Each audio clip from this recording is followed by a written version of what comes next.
Bonjour et bienvenue. Dans cette vidéo, on va résoudre un exercice sur plan incliné avec frottement, avec fil, tout sera là, que de la beauté. Alors, commençons directement pour voir ce que l'exercice nous donne et nous demande. Alors, on a un plan incliné qui fait 25 degrés avec l'horizontale. Là-dessus repose un corps de 2 kg. On est sur la Terre, alors l'accélération de la gravité est 10 mètres par seconde au carré, ou newton par kilogramme, et le coefficient de frottement entre ces corps et notre plan incliné, c'est de 0,2. Alors, en même temps, ces corps est fixé à travers un fil sur un point fixe, on peut dire le plafond. Alors, on suspecte un fil, il y aura de la traction en tant que force. Alors, cette force, ce fil, va faire 30 degrés avec l'axe de la pente du plan incliné, qui va être l'axe X, et c'est exactement finalement cette traction qu'on va chercher. Alors, la question c'est combien finalement cette traction? Pour commencer à travailler, évidemment, la première chose qu'on doit faire, c'est de dessiner les forces. Alors, je vais commencer en dessinant cette traction qu'on veut chercher, qu'on va essayer de trouver. Alors, ici, le petit chapeau. Pas toujours nécessaire de mettre, ok? Mais je mets quand même là-dessus. Et je vais dessiner toutes les autres forces. Alors, quelles autres forces est-ce qu'on a? On a le poids, alors la force de gravitation. On aura aussi la normale, perpendiculaire, évidemment, à la pente du support. Et on aura aussi des frottements. Maintenant, vers où est-ce que les frottements vont être? Alors, dans ces cas, ça dépend si on met les corps et puis on met le fil, les frottements vont probablement être vers le haut. Maintenant, si c'était un ressort qui allait tirer, là, ça dépend en fait des circonstances. Mais là, on peut dire que, voilà, on a fait ainsi que les frottements sont vers le haut. On est prêt à commencer à résoudre l'exercice. Qu'est-ce qu'on fait? On doit se munir d'un plan orthonormé, deux axes qui sont perpendiculaires. Sur les plans inclinés, on a dit que la solution la plus facile, c'est de mettre l'axe X parallèle à la pente du plan incliné et le plan Y perpendiculaire. Alors, la normale va être sur l'axe Y. Ce que je vais faire à côté, je vais redessiner un petit plan pour ceux qui ont difficulté à voir le plan orthonormé à l'oblique pour remettre les forces en droit. Alors, qu'est-ce qu'on a en tant que force? On a les frottements qui sont vers le positif de l'axe X. On a aussi, je prends toutes mes couleurs en fait, on a la force du poids qui est vers le négatif de l'axe Y, ici FG, faisant un angle qui est même avec le plan incliné, alors 25 degrés avec la verticale. Que d'autre est-ce qu'on a? On a la normale, là-dessus, sur l'axe Y, et on a la tension. Pour ça, je prends le orange et la traction qui va faire 30 degrés avec l'axe X. Alors là, c'est la traction qui fait 30 degrés avec l'axe X. Alors, on a fait notre plan orthonormé. Troisième étape, c'est de décomposer les forces qui ne sont pas sur le plan orthonormé pour après pouvoir mettre les conditions. Alors, quelles sont les forces qui ne sont pas sur les axes de notre plan orthonormé? On a deux. On a la force de gravitation et on a l'attraction. Alors, F, G, X, F, G, Y, on va les calculer. Aussi, TX et TY. Alors, regardons maintenant. Il y a un angle de 25 degrés entre FG et l'axe Y. Alors, le cosinus, ça va être sur l'axe Y. Alors, FGY, ça va être FG fois cosinus de 25 degrés. Si sur l'axe Y, on a cosinus, sur l'axe X, on aura sinus. Alors, ça va être FG sinus 25 degrés. Alors, regardons aussi à propos de la traction, qu'est-ce qu'on va faire?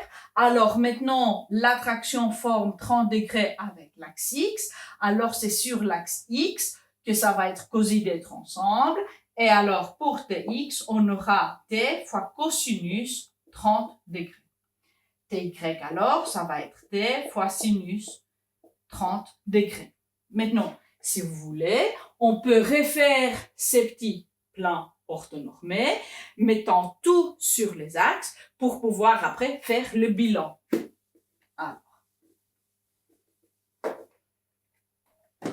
Alors on a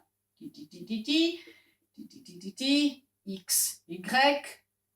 Alors, vers le positif de l'axe X, on aura la force de frottement et on aura la force Tx. Vers le haut, on aura la normale et on aura la force Ty. Vers le bas de l'axe Y, on aura la force FGY et vers le négatif de l'axe X, on aura la force Gx. Maintenant, on est prêt pour commencer à faire le bilan avec les conditions d'équilibre. Alors, quelles sont les conditions d'équilibre? La totale sur l'axe Y doit faire 0 Newton. La totale sur l'axe X doit faire 0 Newton. Dans les plans inclinés, avec frottement, on va toujours commencer avec l'axe Y. Pourquoi on fait ça? Parce que pour calculer les frottements qui sont sur l'axe X, on a besoin de la normale. Et la normale ne va pas toujours être égale à la projection du poids. Là, on a la normale plus la traction qui vont faire la projection du poids. Alors, on doit d'abord travailler avec FY. Ok. Alors, la totale sur FY fait que toutes les forces qui sont vers le haut, alors la normale plus Ty, ça doit donner de l'autre côté FGY. Alors, la normale va être FGY qui est FG fois cosinus 25 moins TY et TY ça va être T fois sinus 30. Alors, je mets ça dans une boîte. Alors, attention, je vais ici, c'est pas égal, c'est dire. OK? Parce que je vais utiliser exactement ça tout juste après quand je fais les bilans pour mes forces sur l'axe X. Maintenant, pour les forces sur l'axe X, qu'est-ce que j'ai? J'ai vers les positifs les frottements plus Tx et ça doit être égal à FGX. Faisons le calcul. Les frottements, c'est les coefficients de frottement. On peut mettre statique là, mais peu importe, on donne le mi, fois la normale. La normale, ça va être FG cos 25 moins T sinus 30. OK. Plus Tx. Et Tx, c'est T cosinus 30. Ça est égal à FGX, qui est FG fois sinus 25 degrés. Je fasse ici, on a terminé. Alors, maintenant, regardons ce qu'on connaît à ça et ce qu'on ne connaît pas. On connaît les coefficients de frottement, on connaît le poids, ouais, qui va être devant Newton. Les angles, on les a, c'est donné. La seule chose finalement qui nous manque, et c'est ça exactement ce qu'on veut trouver à travers l'exercice, c'est la traction du fil. Alors, le reste, c'est mathématique et c'est vraiment pour pouvoir isoler ces T du fil. Alors, je commence à faire. J'ouvre ici les parenthèses et je distribue le mi partout. Alors, mi fois la force de gravitation, je peux écrire F fois G, fois cosinus 25 degrés, moins mi, je distribue, fois la traction fois sinus 30, plus t fois cosinus 30, est égal m fois g fois sinus 25 degrés.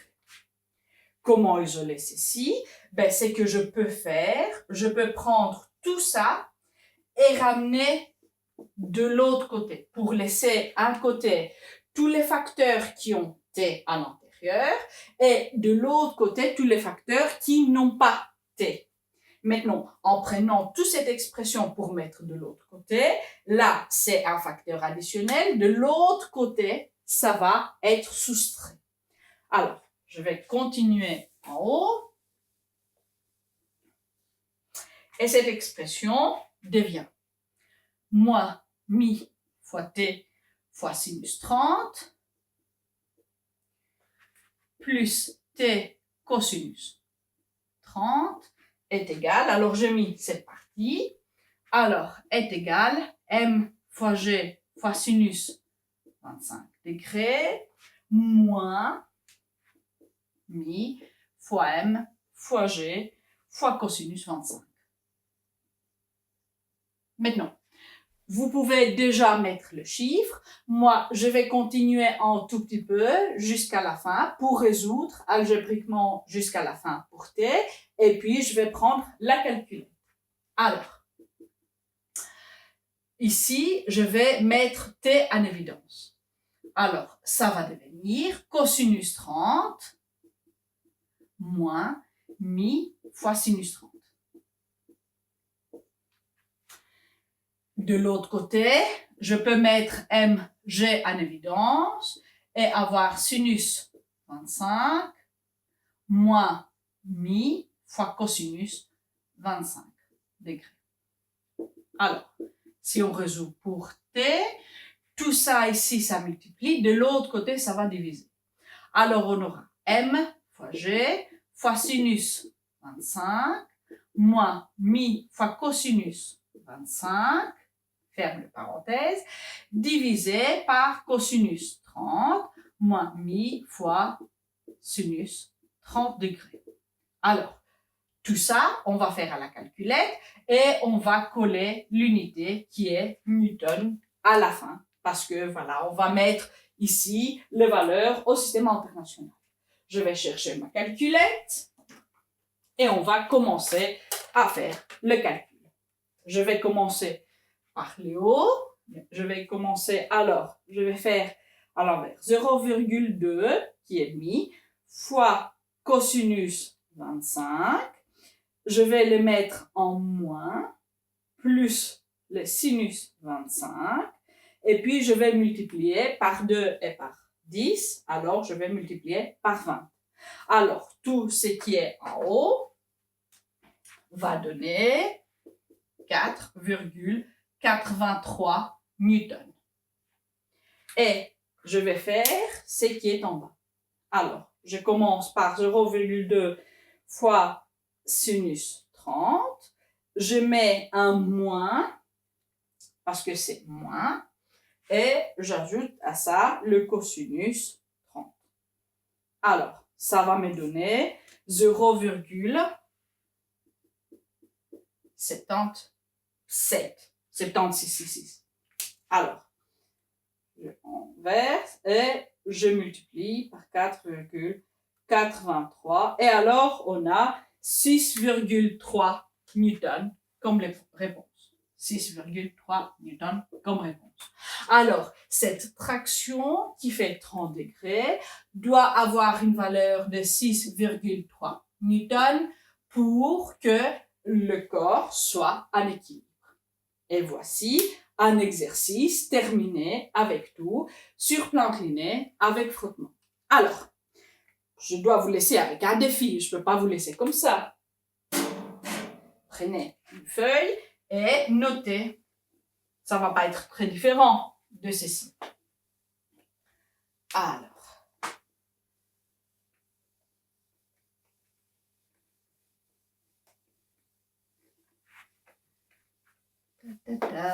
Alors, on aura un plan incliné. Maintenant, ça va être 40 degrés. Avec un corps dont la masse est de 3 kg. G va être mètres par seconde au carré.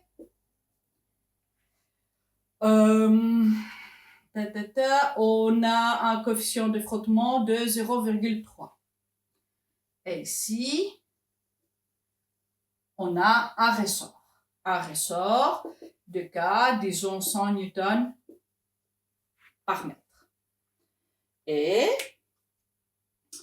ce que je cherche d'abord, c'est la force du ressort. Et une fois que vous trouvez la force du ressort, je veux que vous me trouviez la compression du ressort. Comment on va trouver? On va utiliser la loi de Hooke, comme quoi la force de ressort, c'est K fois X. Je prends évidemment l'absolu, c'est pas nécessaire de mettre les moins pour l'essence. Alors, envoyez-moi un petit courriel et seulement un indice. Ici, les frottements, vous pouvez les considérer vers le haut parce que, disons qu'on a d'abord mis les corps et puis les corps a glissé et s'est mis, en fait, doucement sur les ressorts qu'il a compressé de peu. Et voilà, c'est à vous de me dire de combien et tout. Voilà. Alors, je vous dis au revoir et à une prochaine vidéo. Ciao!